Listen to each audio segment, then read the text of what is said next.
Hey everyone, how you doing? My name is Kim and this is Expedition 3 Pages.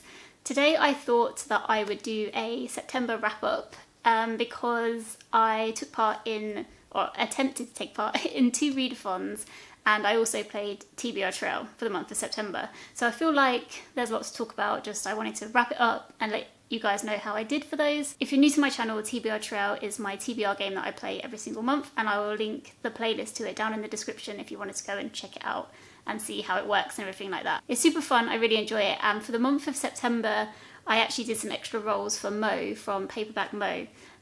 So I will link his channel in the description as well if you guys want to go and check Mo out. I actually don't know how Mo did for TBR Trail yet, so I look forward to finding out. So aside from TBR Trail, I also took part in Becca's Bookoplathon, and I also did the Magical Readathon.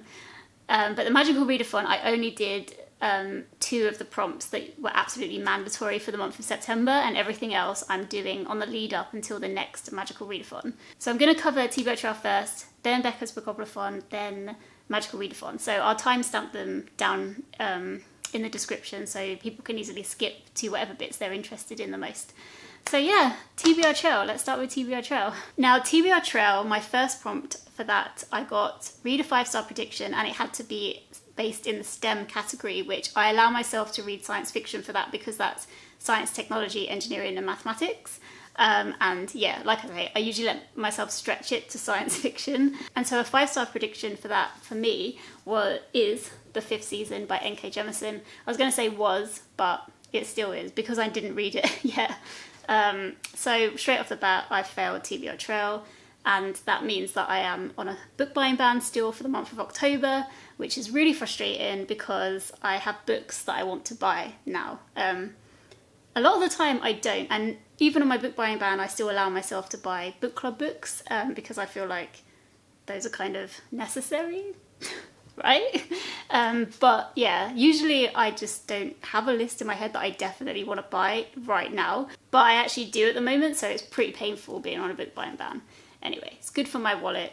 But yeah, so moving swiftly on, didn't read this one yet. Hopefully we'll get to it soon because I am super excited for it. Sorry, I can see in the monitor that my nose is bright red, but I've got a bit of a cold, so there's nothing I can do about it, so I'm sorry about that. If I look a bit like Rudolph, I do look a bit like Rudolph. The second book I had to read for TBR Trail, it was On a Blue Scroll, and that was The Good Immigrant, which is a book edited by Nikesh Shukla, and this is a collection of stories written by different people in the UK based around their experiences of coming from a family who's immigrated into the UK, or if they themselves have immigrated into the UK.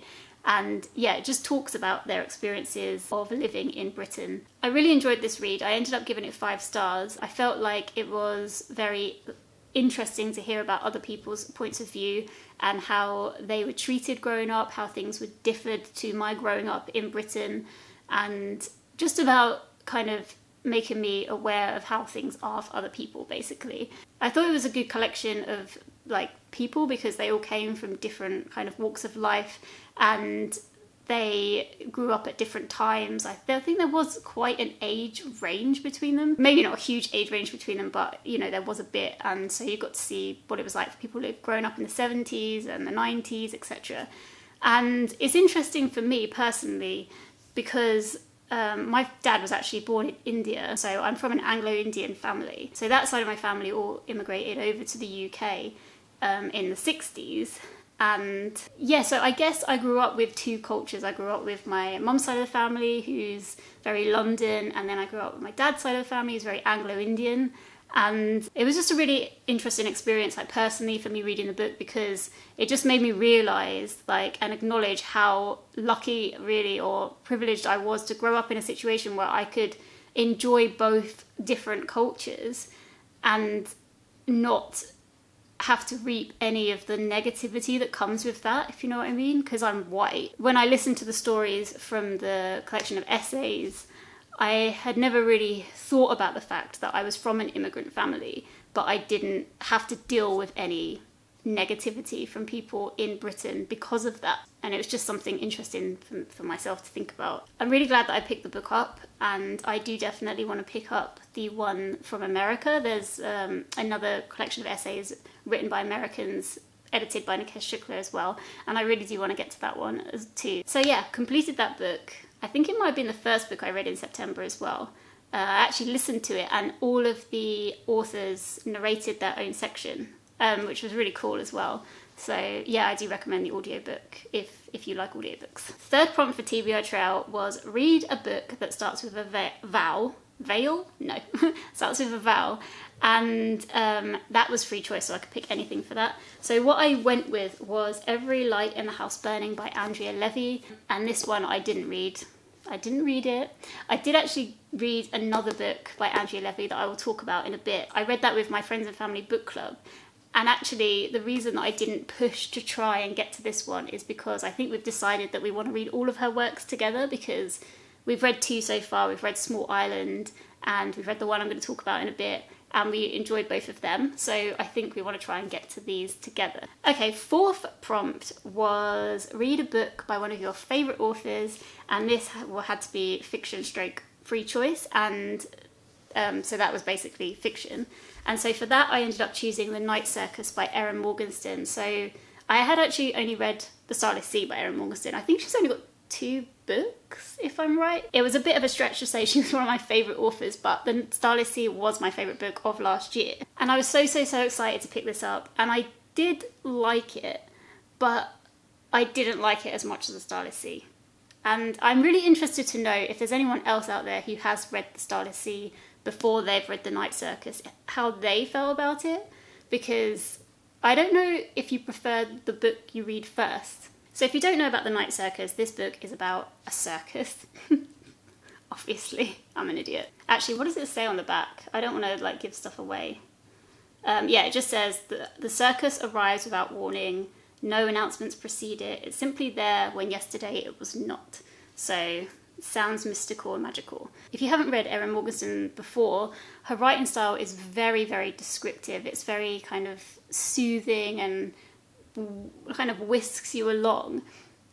And when I read The Starless Sea, I guess it was the first encounter of that writing style, and I felt like it was so magical, and she just whisked me along, and I could imagine everything, and I just thought everything was wonderful. And I don't know if it's because I've already read a book like that made this one feel less special, if you know what I mean, because it was very similarly written. I felt, at least from my memory, it was very similarly written, but some of the magic of that writing style had kind of been taken away because I'd already experienced it through another book. So yeah, that was one of 3 reasons that I think I didn't enjoy it as much as The Starless Sea. The other reason is because I think when I read The Starless Sea, sorry, I know I shouldn't just directly compare them, they are 2 different books, but I just couldn't help myself directly comparing them.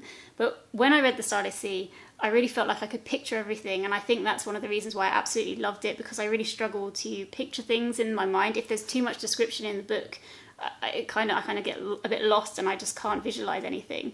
And with this, I felt I couldn't visualize much, and I don't know if it's because everything felt so magical and so kind of out of reality that my brain just wouldn't get there.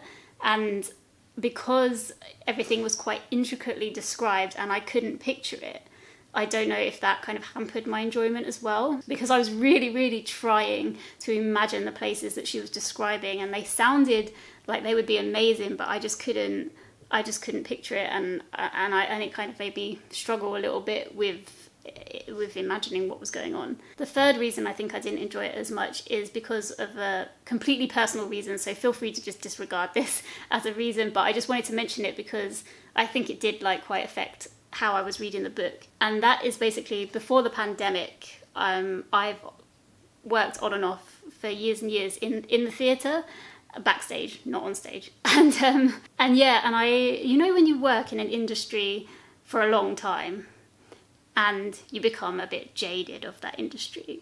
So I feel like I'm a bit jaded when it comes to theatre, and this is obviously, it's the circus, but it's very similar, and I have worked on a circus-y type show before, and I couldn't help myself. I just kept comparing this with real life, which is ridiculous because it's such a fantasy kind of style book, but I just kept thinking, but would they do that? And would they respond to those people in that way? And oh yeah, but how would they do? And I think that just took me out of the story a little bit, because I kept thinking about the realities of working in the theatre and working in a circus.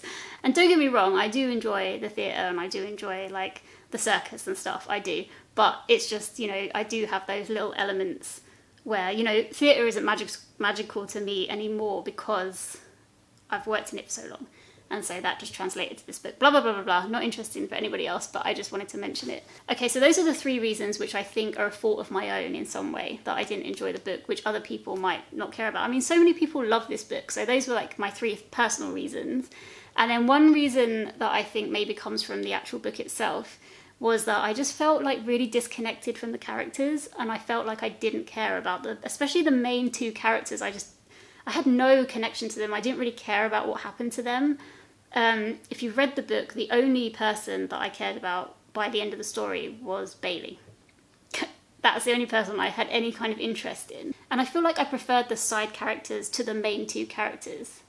So I wish that I had more of a story with the others than I did with them too. But I do want to end on a good thing, because I feel like this definitely wasn't all bad. I've given it 4 stars on Goodreads. So after everything I've just said, you'd be like, why did you give it 4 stars? But I feel like it was written so well, like, and the story that she's created is so wondrous and magical.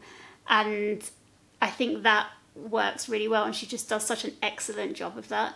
And I don't know if you've ever read The Magic Faraway Tree by Enid Blyton, but it's a children's story that I absolutely loved when I was a kid. And I really felt like that this had that kind of vibe, but for older people. So The Magic Faraway Tree is a story of a woods in the UK where these kids go, and there's this big tree there, and they climb to the top, and every time they climb to the top there's a different land up there.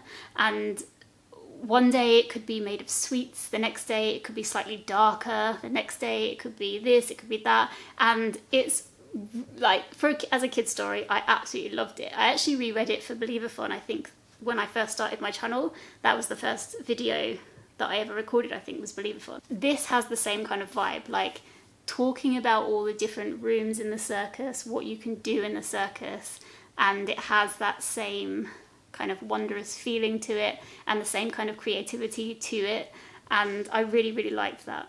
If you read the book as well, I also really liked the clock. I thought that was epic. Okay, so for book number 5, I had to read Born a Crime by Trevor Noah, and that was for continent pick, and I did a continent generator and it pulled up Africa, so I chose Born a Crime by Trevor Noah. I've said all this topsy-turvy and backwards, but anyway. This is Trevor Noah's memoir, and he speaks about his childhood growing up in South Africa and his relationships with his mum, his dad, his friends, antics he got up to, how the apartheid had affected him personally, because he was born during a time where physical relationships between white people and black people were actually illegal. So he has a black mother and a white father, so he himself was like an illegal product, and he grew up having to try and hide that fact. And yeah, so all this stuff Trevor Noah talks about in this book, and I feel like he did such a great job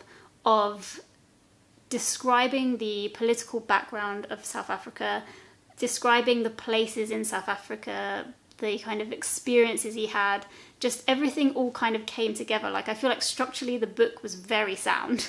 Like, it kind of gave you some background knowledge, set you up for the next story that he had to tell, and then so on, so on, so on. And yeah, he had to deal with some very, very hard situations. So I listened to this on Audible, and Trevor Noah actually narrates it himself, and I thought he did such a great job. Like, just such a great job. I mean, he's a comedian anyway, he's a presenter, he's used to talking, but he knows how to tell a story.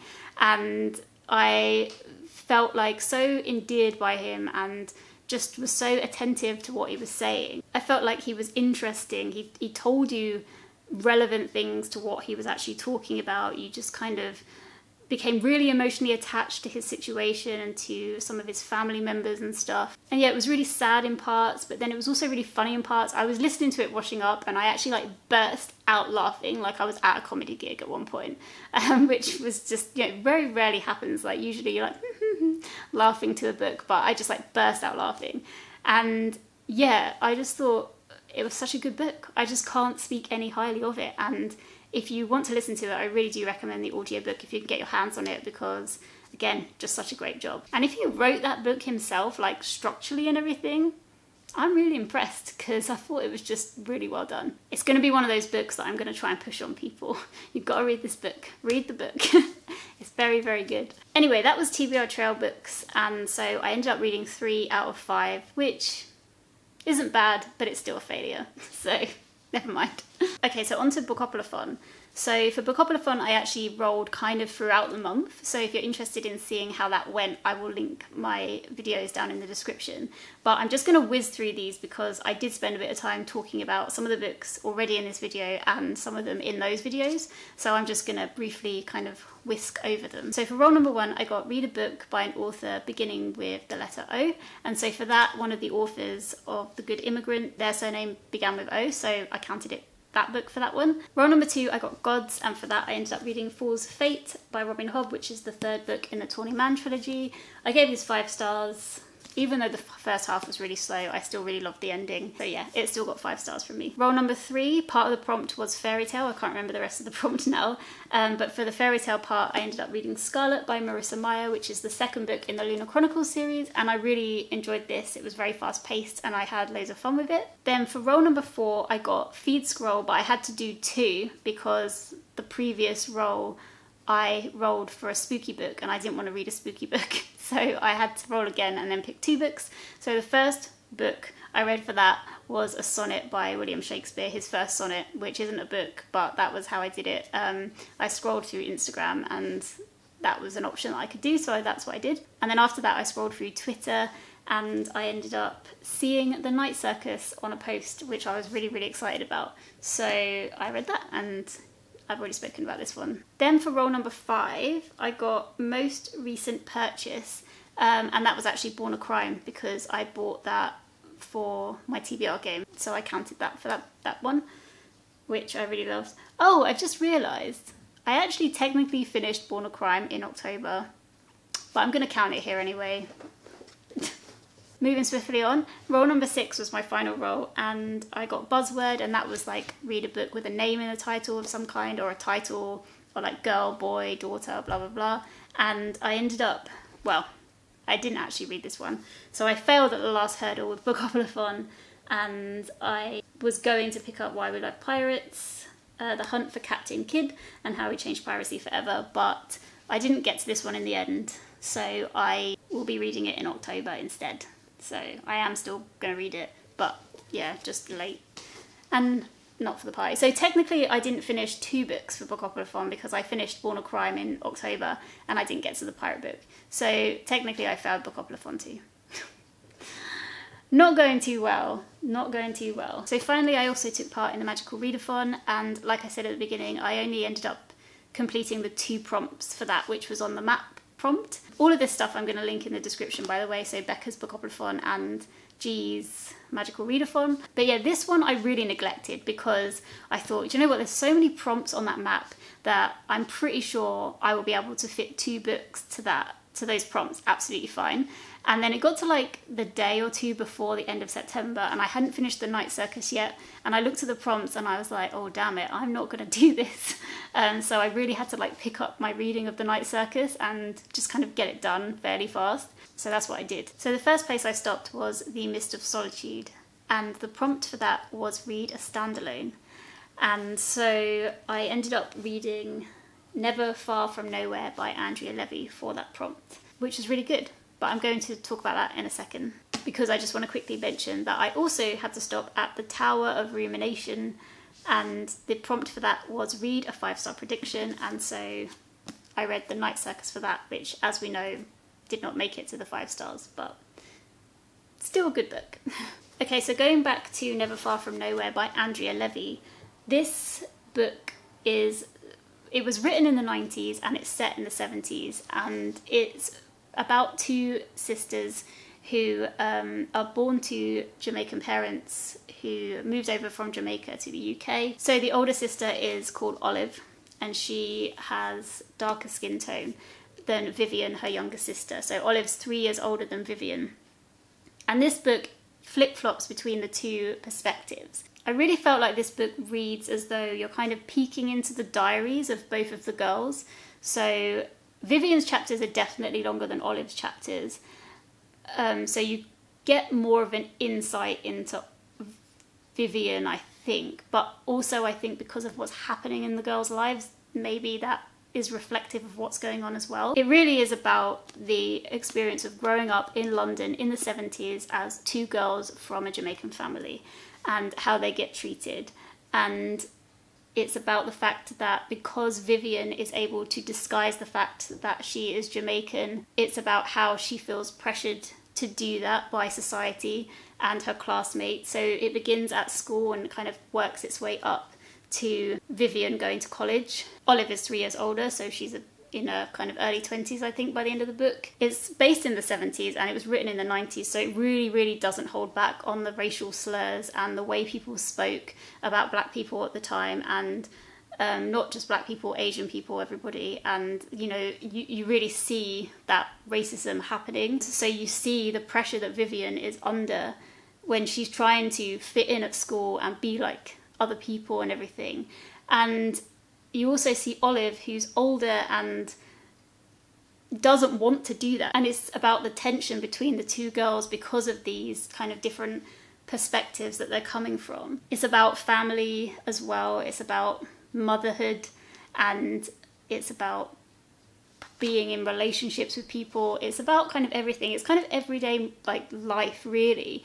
Like I said, I really felt like you were reading the two girls' diaries, so it felt very kind of, you were plodding along with them a lot of the way, but it was still like really good, even though it was very kind of normal day life. Like nothing felt dramatic. There was no kind of OTT scenes or things you were like, ah, that wouldn't happen in real life. It just really felt real, and I really, really liked that about it. And it really feels 70s. So if you want to learn about kind of 70s London culture and anything like that, this has a lot of pop culture references. And because I read this for my book club at home, 3 of the people in the book club were actually around in the 70s, and they said really this was such a close description and so true to how it actually was. So for that kind of writing, and it's kind of nice to have a book that is a bit of a time capsule in a way, even though like obviously it's not all good. Like there's a lot of bad to how it was back then, but it feels very honest and raw, and that's one of the things I really liked about it. And yeah, so I didn't quite like this as much as Small Island. Small Island was a lot longer than this and a completely different kind of book, but this I felt was very good, and I ended up giving it 4 stars in the end. I will say as well that there were some definite trigger warnings in this book, kind of straight off the bat. So sexual assault and like the racial slurring and everything like that is what is in my head at the moment. But if you're worried about anything in particular, then I just advise you to just check in with this book and the trigger warnings before. So yeah, to be honest, I didn't do too badly in September. Now I've come to like look at my pile of books. I mean, I had started Fool's Fate before September, technically, but I read a lot of it in September, which is why I counted it. So I read these 4 physical books, and then I also read Born a Crime and The Good Immigrant as well. So yeah, it was a good reading month. That's a lot of books for me. I'm pleased. So yeah, thank you so much to Becca from Becca and the Books for hosting Bookoplathon. I absolutely love that readathon. It's so good. And also thank you to G from Book Rose for creating the Magical Readathon, because Magical Readathon is so creative, and I'm really looking forward to creating my character. So I think it's going to be a fire earthling. Well, I know it's going to be a fire earthling, and I'm trying to draw out the character, but I've never been good at drawing people. So every time I draw something, I'm like, this is rubbish. So I'm going to keep trying. I've got till April, I think, to try and pull my character out of the bag. But I'm going to have a think about the background of her and where she's from and everything like that. So then I can read books throughout the rest of the time until April that will fit and build my character. So I'm really excited about that. If you guys have read any of the books that I've mentioned, I'd love to hear your thoughts on them, especially The Night Circus. I would love to hear your thoughts on The Night Circus, and especially if anybody's read The Starless Sea before The Night Circus, if that affected their reading in any way. But yeah, so anyway, I hope that everyone is doing well, and I'll catch up with you guys soon. Take care, everyone. Goodbye.